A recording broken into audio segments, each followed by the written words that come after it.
Kompleto kayo ngayon ah. Ano ba? Tanghaling tapat. Anong ginagawa niyo dito sa simbahan ng Quiapo? Nakabisita lang po, Father. Oplong.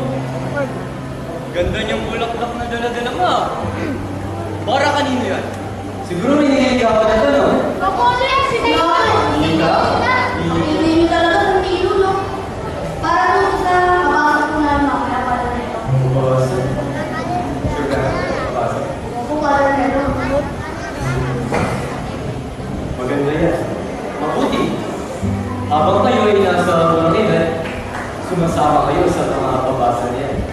Sa mga mahalagang tradisyon natin mga Katolik, ngayong si Manasa. Father, napapansin ko lang po. Ba't dapat sa naglalakad? Nagdadala sa ng mga kapatid. Yung kanina bang naglalakad? Opo, Father Nero.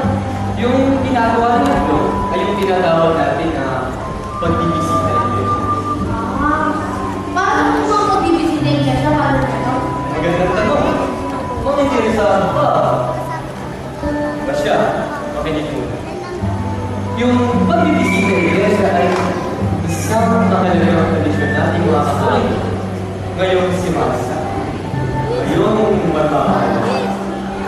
Ito ay sumisimbolo sa isang paglalakad. Tama ka. Paglalakbay natin, matungo sa Diyos. Halika kayo, samahan niyo ako.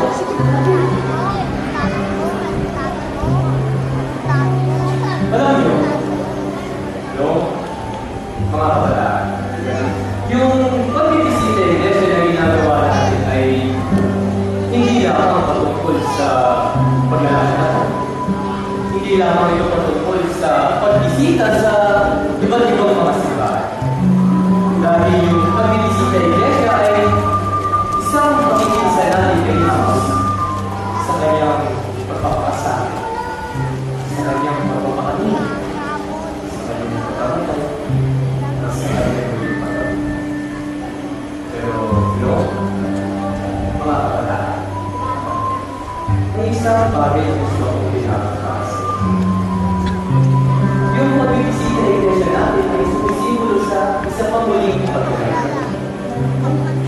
Paglalakbay natin patungo sa paglilingkod sa ating mga tao, sa pagpapakain sa mga nagugutom, pagpapainom sa mga naupa, at mas lalo yung pagbisita at pagmamalasakit natin sa mga ito.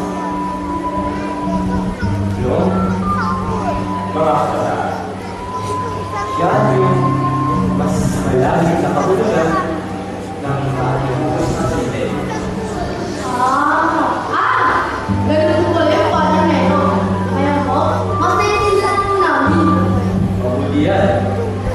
O,